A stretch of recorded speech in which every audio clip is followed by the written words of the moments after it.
Welcome to Contractor Cuts, where we cover the good, the bad, and the ugly of growing a successful contracting company.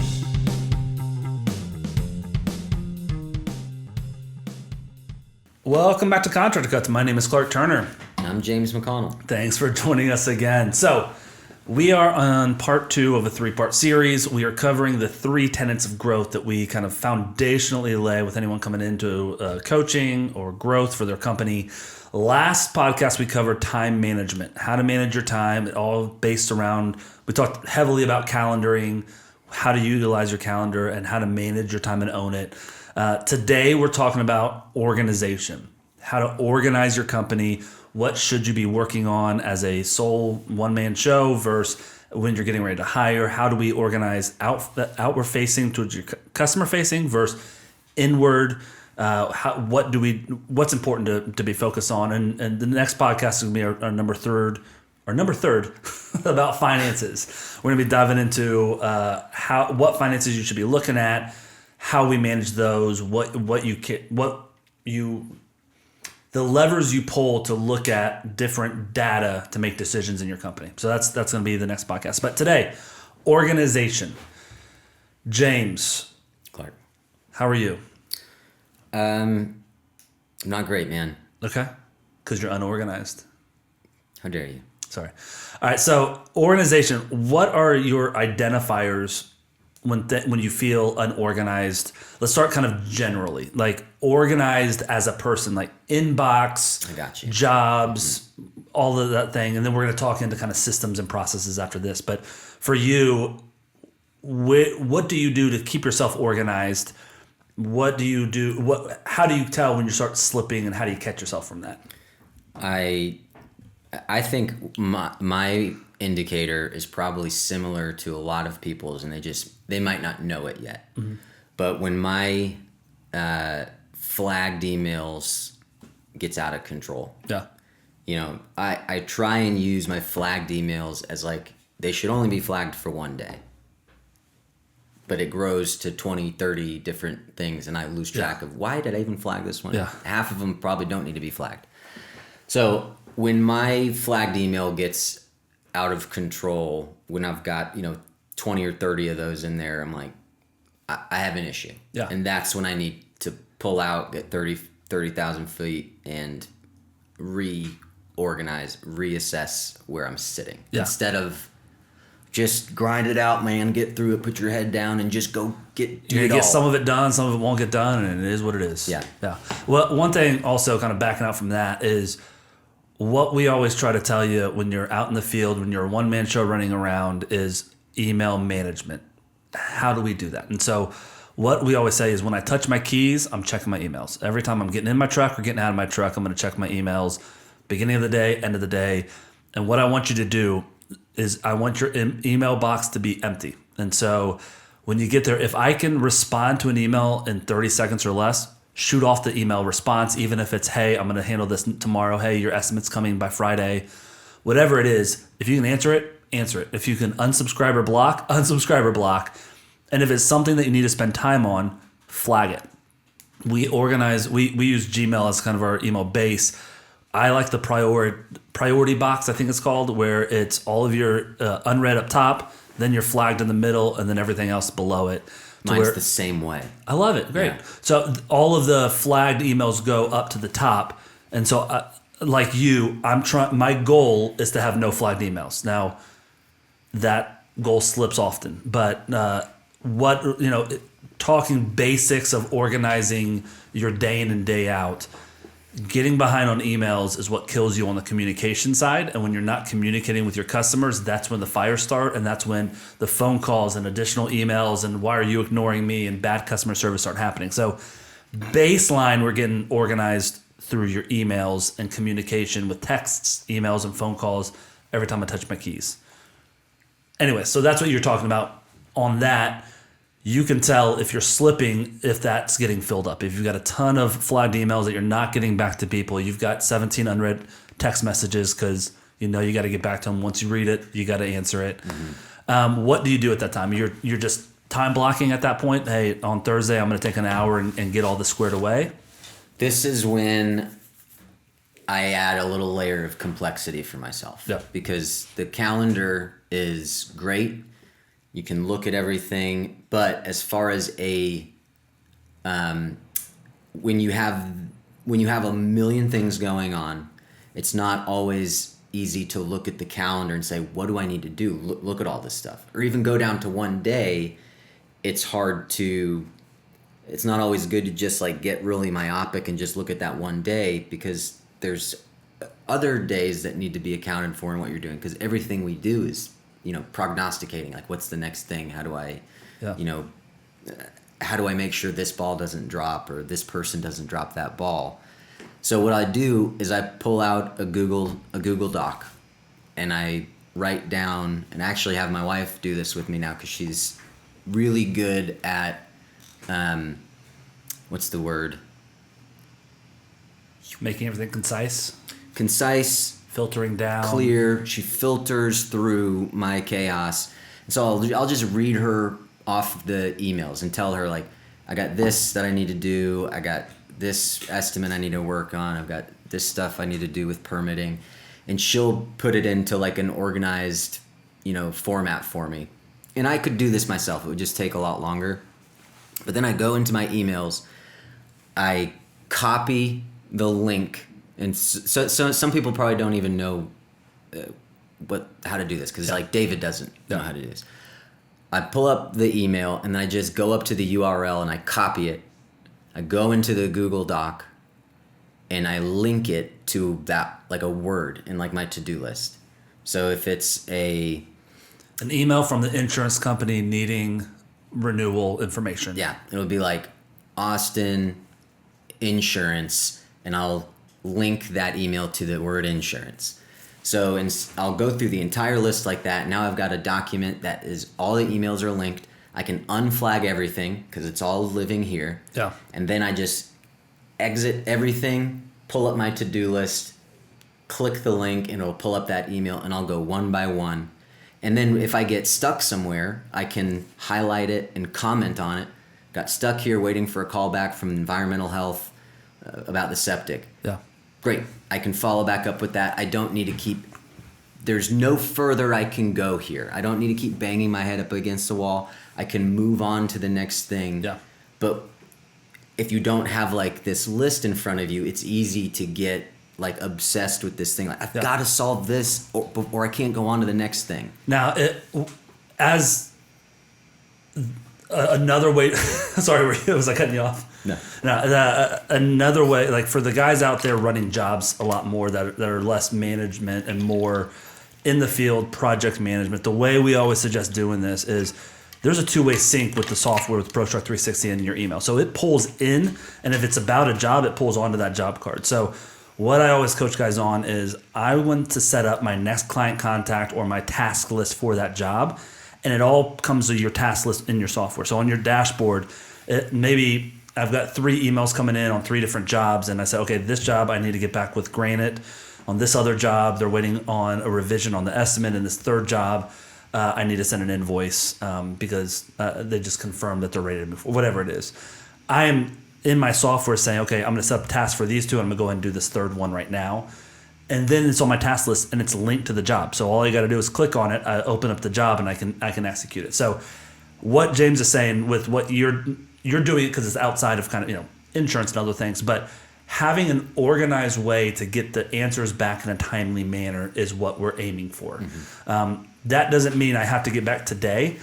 It's amazing what an email back to someone saying, hey, sorry, I'm slammed right now. I've got a full day booked tomorrow.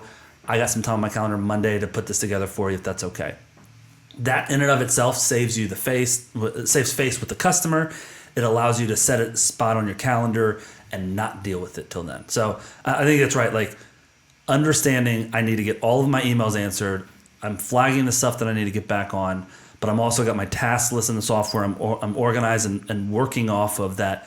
If I do these things, I can close my computer. I can be done for the day. I can go to bed knowing that I'm not going to wake up in the middle of the night. Oh crap, I didn't send an estimate. So that's stage 1. That's kind of the personal organization. Part of organization too is the calendar management, which listen to the last podcast about that. That's how we stay organized personally. That combined with what we're talking about with emails and email management, text management, meeting management, that sort of thing, is how we have to stay organized personally. Going into the company, we've got processes and procedures. Now, there is a lot to cover. We can go 17 different ways on processes and procedures and organizations of how do you organize what you do. I can think of 20. I can think of 21. Go ahead. Okay. Now, there is outward-facing processes to keep organized, to show the customer, to help them understand the customer service and the renovation that you're doing or the new build or whatever you're doing for the customer. How do we organize that communication? How do we organize the job site? How do we organize our crews as they're executing the work? So that's kind of the outward-facing organization and the processes that we have in place for those.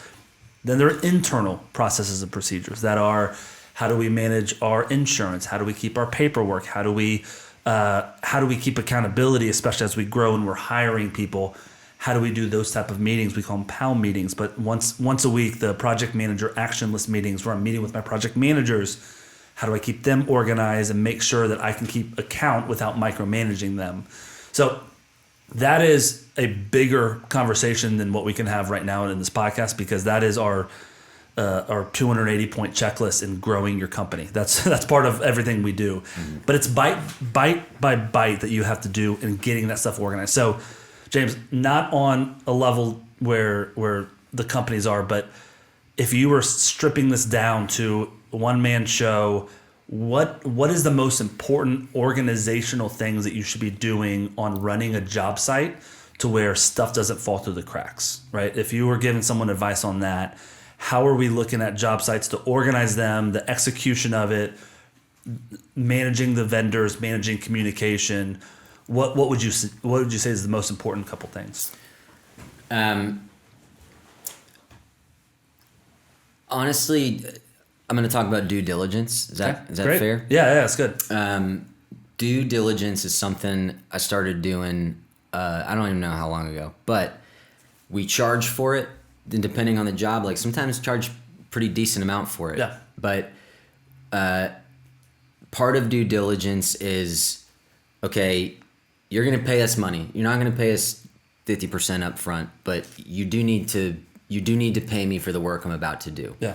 So once we've gone through the estimate process, I'll detail out in due diligence as a line item on their estimate.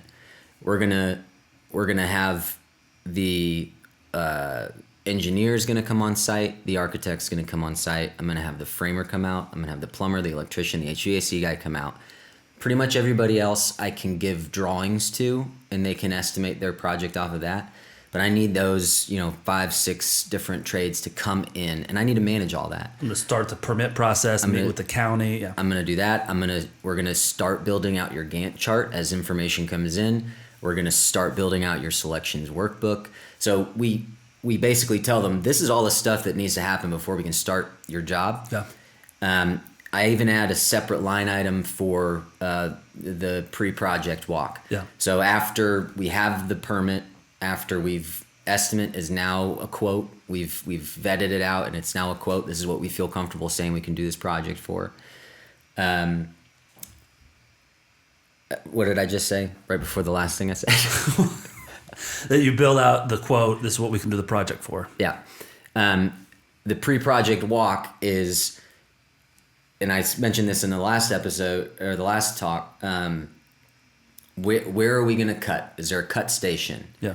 Because if it's a full house renovation, they're probably going to be out of the house and it doesn't really matter all that much. We're doing a master bathroom. Where's the tile getting cut? Where's the tile getting cut? Or where are we putting up wall protection? Where are we putting down floor protection? Because we're going to be coming out of the bathroom through the home to the dumpster. Are we staging material? Can we have the garage? Can we have half the garage? If we can have half the garage, are we going to build up a false wall so nothing falls over onto the Porsche? Yeah. Where are we dumping out paint buckets? Because you've seen it 1,000 times. You walk on site and there's a white bush. A big white circle in the front pine island. Or my favorite, the louvered doors that get laid on the grass and they spray it. And you've got stripes. Down to septic. Do they have a septic? Because we've gotten in trouble before with someone that was like, you poured paint down our thing and the septic people said that that's not okay. Okay, that's something that we need to put on the checklist. Yeah. Are you septic? Because if so, we need to take everything off site. Yeah. You know? Well, let me zoom out for 1 second. Or are you done? Finish no, it. I'm Finish just it. kidding. Well, what I was going to say is, I think what all this is talking about, and the most important thing that you're doing is the mindset that people have to have. I am not selling a new bathroom to you. What product is Clark selling? What product is James selling? We are not selling paint on a wall. We are not selling new tile. We are not selling a new kitchen cabinets. We are selling putting together all of the moving parts, organizing, planning. That's what a general contractor is. And that's the biggest step for these guys that are out in the field swinging a hammer, doing the work. They're selling paint on the wall. What we are selling and how you grow and scale a company is I'm selling me, my brain, my knowledge, my experience, all of the crews that I trust, that I've been working with, and all of the organization and planning.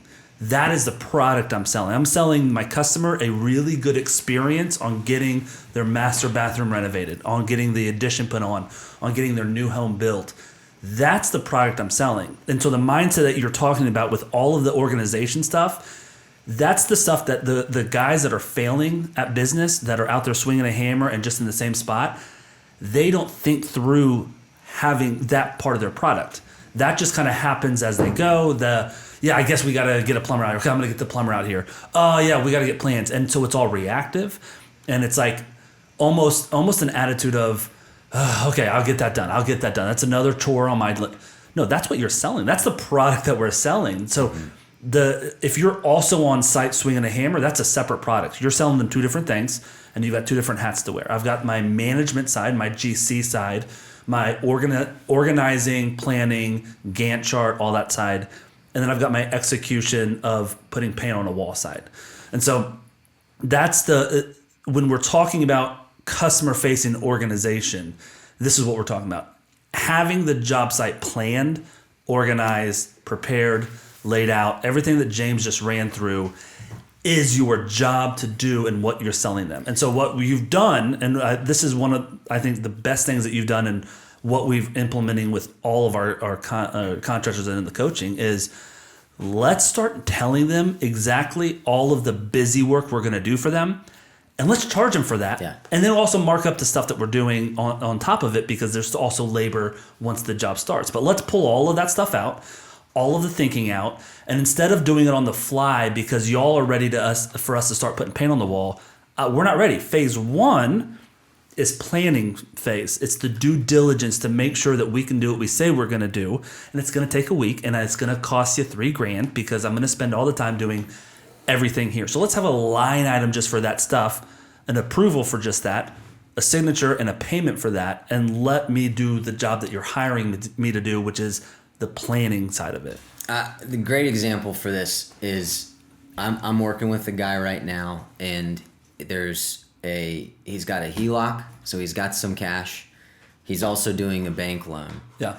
And there's about 5 bank documents that need to be filled out, but there's literally, and still counting, probably 20 documents that need to be filled out for the county. Yeah.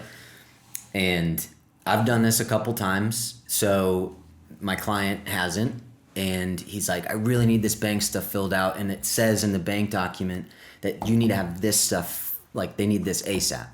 Well, the stuff they need ASAP is a vetted scope, a permit, the plat, the septic, and he's like, we got to get this. And I'm like, actually, I hear you. I need to get all this stuff done and organized before I submit it to the bank, because as soon as I submit it to the bank, they're telling you now they're okay with change orders. They're not okay with change orders. Yeah. I'm gonna have to fill out all this information. I'm gonna have to edit all of my documentation based on the change orders that we already know we're gonna anticipate if you want me to submit right now. Yeah. I'm not gonna do that. You need to trust me. Yeah. The only reason I have that trust with him, though, is I'm consistently returning legwork. So, we get through a week and there's not anything that he's really seen. And then he gets an email from me with like 5 documents that have been received by the county, submitted, accepted, transactions that have happened. And it's like, okay, it's progressing. We're getting there. If I wasn't returning anything, you can bet he'd be on my butt about submitting the stuff to the bank like he wanted. Yeah. So that doesn't happen overnight, though. Part of due diligence is I'm going to connect with the city or the municipality that we're working under, because there's always some random one-off thing that needs to be done that you weren't prepared for, didn't think through, forgot that was part of the process. And when you are reacting to something like that, these things don't happen. I need a survey done. Okay, that's not happening in a week. That's going to take 3 weeks, and it's going to cost you $4,000. Well, and if I tell you that ahead of time, you're cool with it.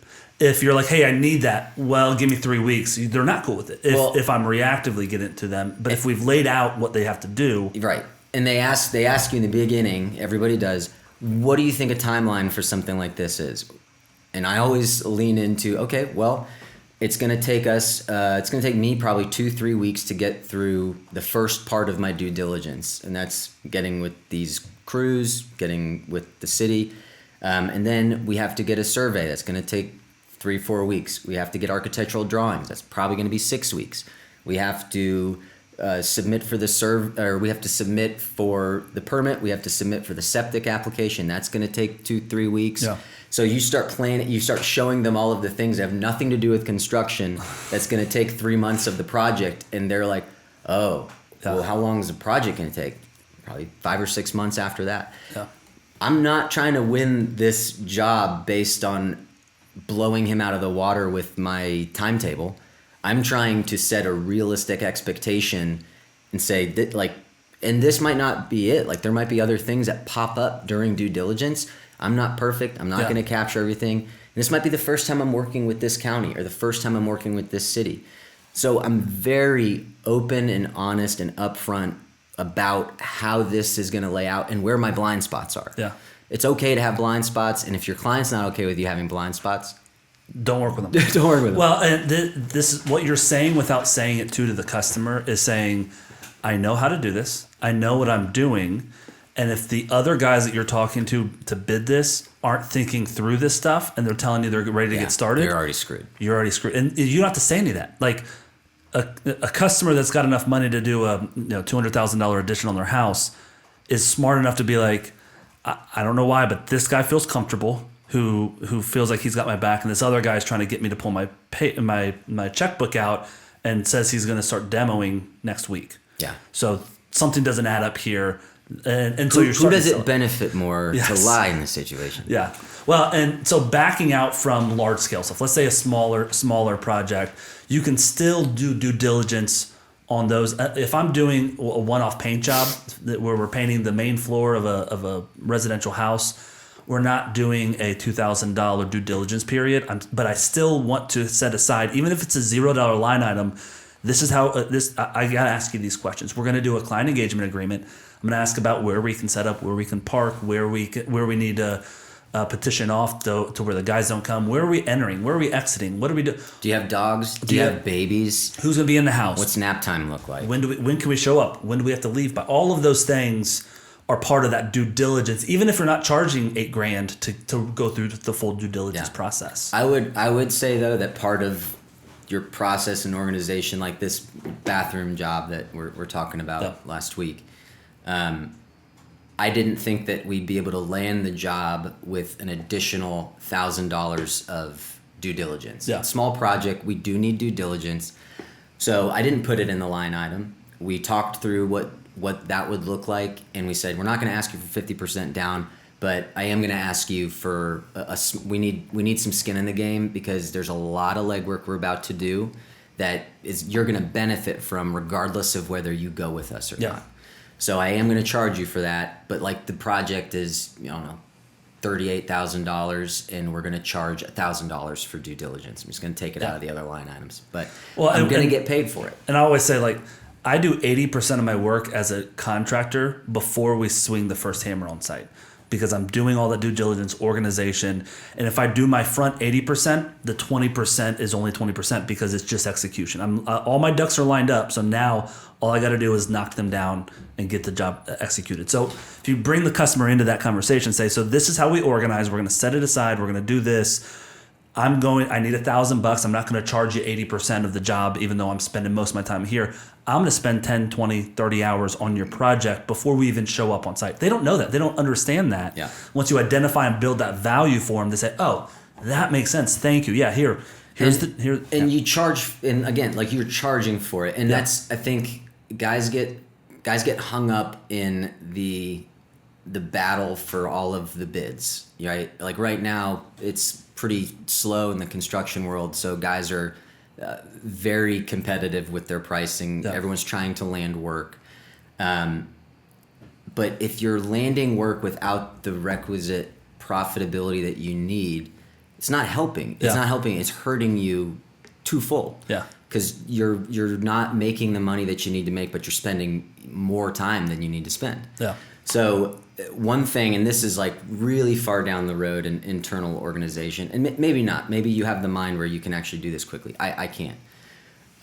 But the way you come up with how much does due diligence cost? Because we're talking about my time. We're not talking about this crew or that crew, which they're contract guys. I know what I need to pay them. How much is your time worth? Yeah. And there's an actual formula that is available that what is your salary? What is your insurance rate? You need to think through gas. You need to think about overhead. You need to think through all of your overhead costs. But then you also need to account for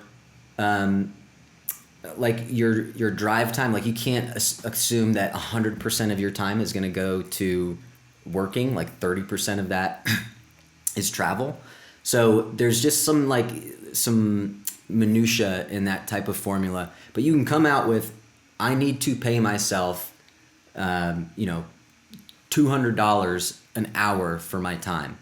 You might not present it like that to the client, but you're thinking through due diligence. And you're like, I'm going to need to charge them $3,000 for due diligence. Spend a half a day on this week, and next week a full day by going to meet with the city. Yeah. And so the biggest friction people have with the thought of all of this hand holding and committing themselves to this level of front work is we're not making enough money for me to spend all this time. Charge for it. Start presenting your clients with what it is that you're going to be doing and show them all the work that you're going to put in and see if they take that bigger price. Yeah. You're going to lose bids, but the ones that you land are going to be really worth your time. Yeah. And those clients are going to get a great product from you. And so those are the people that are going to tell their friends about you. These guys are even people that don't go with our bid. I have had many people, they don't go with our bid because the budget or whatever, the job fell through. But you guys did such a great job. You were so communicative. I felt really comfortable with the whole process. I told my sister to give you guys a call. I told my dentist to give you guys a call because they're looking to do a renovation. You'll get referrals based off of not even doing work for somebody. Yeah. That's worth a lot. Yeah. Well, and if someone's like, hey, this other guy's not charging $1,000 for due diligence, can we just knock that off and get going? I would say absolutely. Now, if you were building a house and the other guy wasn't charging for blueprints and then halfway through the build, things fall apart, is that okay? Like, what I'm charging for is to ensure that the job itself goes well, and I'm not going to be hitting you with change orders like that guy's going to be doing because I'm going to plan ahead as opposed to reactively do your job. And so you're going to get what you pay for, and this is as cheap as we can do it. And I also kind of split it out. Like I'm not charging as much for different line items to pull it out of here just so you can see what you're paying for. So it's okay to push back on customers when you're not apples to apples with someone else like that. And you need to, because they don't know your industry. They don't you're not telling them how much they need to charge for insurance or how much they should charge for MSRP on a vehicle. So zooming back out, what we're saying, the external look, we've got a 10-step project management process from first contact to final invoice that we give when you start coaching with us, of every step of the way of what the experience is going to be for that project. And so what James is talking about is this is probably more passionate because this is something that we harp on so much that the more we've done it, the more it's been eye-opening how great it's been.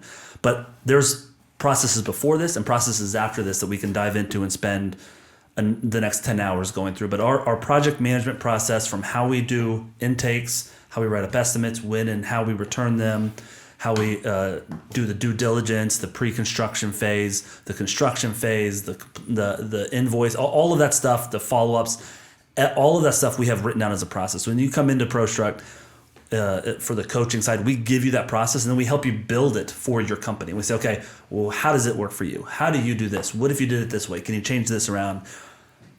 You can have, every company has a different process. You just have to have one that's bulletproof, that works, and that you can repeat, because you can't hire someone until you can teach them a process. Mm-hmm. I can't go hire someone and be like, James, manage this project manager. Hey, watch how James does it and just do what he does.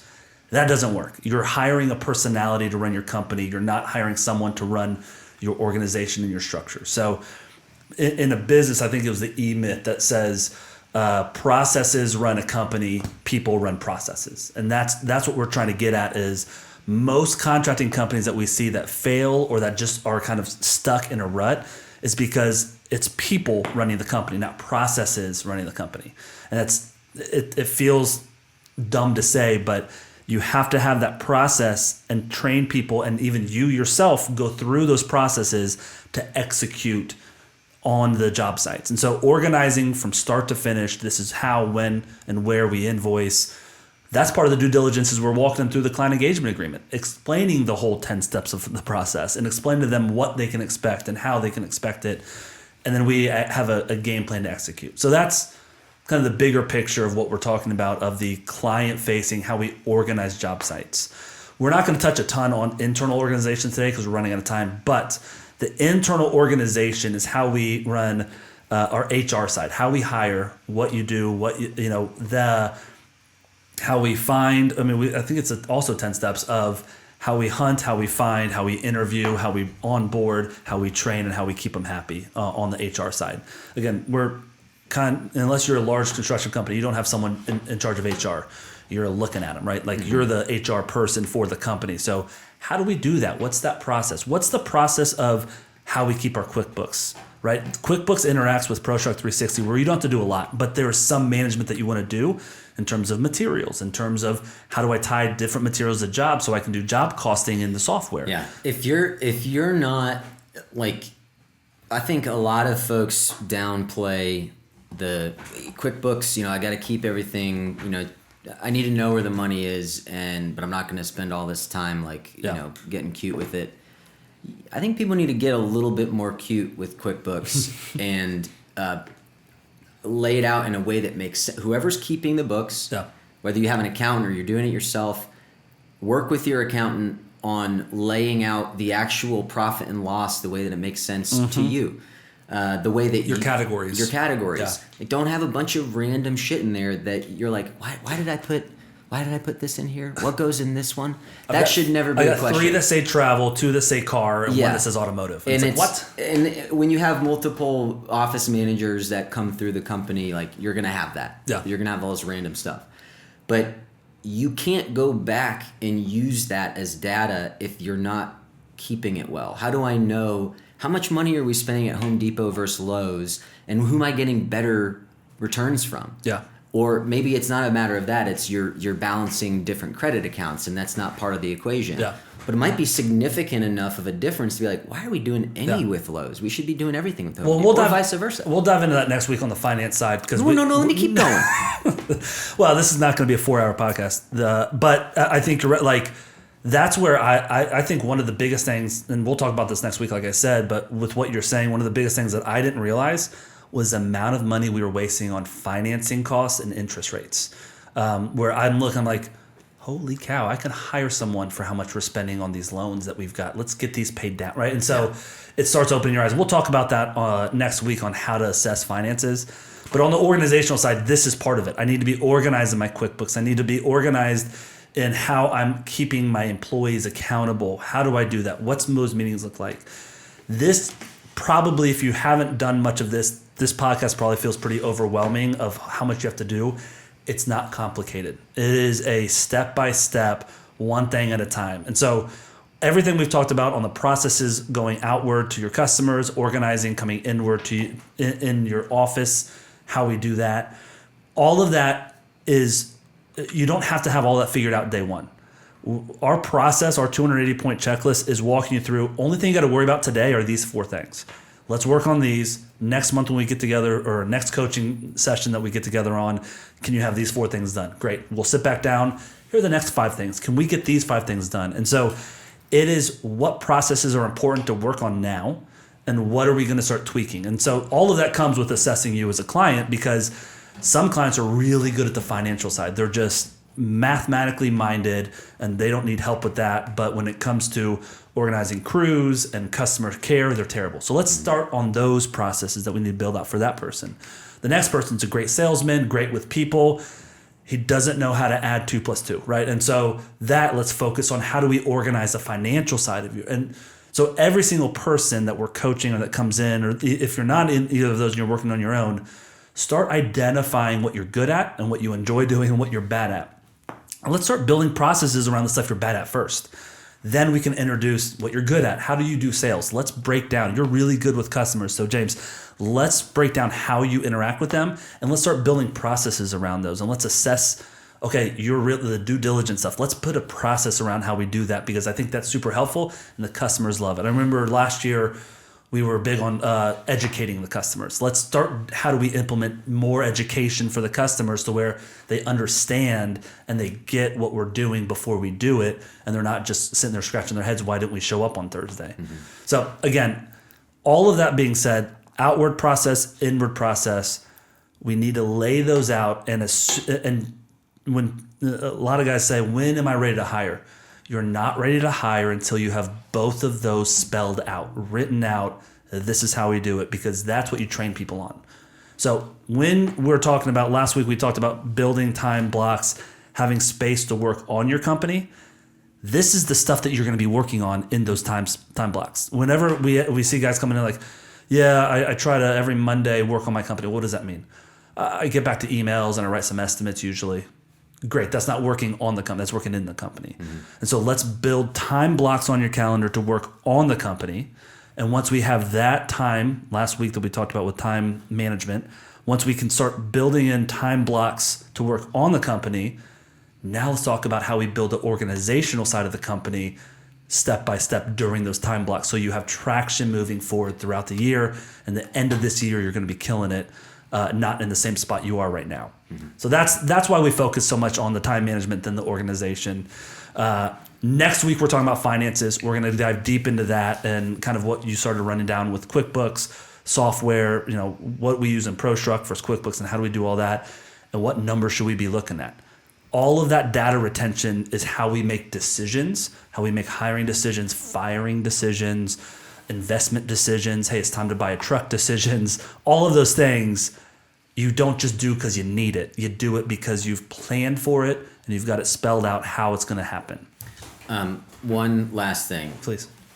If you're running your own thing, I have a tab on my main Google sheet that it's like a cut sheet of passwords and information that I consistently need access to. Yeah. That I don't want to have to go, like EIN. What's another one? Like your EIN. I keep passwords and accounts because logins, they all change. Yeah. And I know everyone has like the quick key where they can, like your computer saves it. Yeah. For whatever reason, I feel like mine. Yeah, but we changes. Also like ours is password protected, and me and you have access. So like if I change a password, right. It's not, you're not locked out of the bank account all of a sudden. Right. Yeah. So keeping things like that, like, just quick access stuff, because when I need this, for me to stop what I'm doing and go into the right folder and find the right document to find the right number really frustrates me. Yeah. And like takes me off of what I'm doing, takes me off my game. But when I have that quick thing, yep, that's it. Boom, send it over to them. It's very helpful to have just a quick cut sheet with that information that's really accessible. Yeah, love it. All right, thanks so much for listening. If you got questions about this or want help with doing some of this stuff, reach out to us. Go to the Contact Us on ProStroke360.com. Love to have a conversation. Even if you're not ready for coaching and all that stuff, we love to help. We probably have 5 or 6 companies coming on the retreat that are just coming for the retreat, and we're hoping that throughout this year they're going to grow, and by next year they'll be in the coaching program. If not, great. We're just come and learn and get some knowledge and help on the growth path. So we're here to help. We kind of have a holistic view on companies where we want you to grow and not spend money with us until you can afford it, until we can build that value with you to where it makes sense that we can partner up and do some of this stuff together. So all of that being said, reach out to us. We love interacting. I'd love to hop on a phone call myself with you. We'll see you next week. Bye.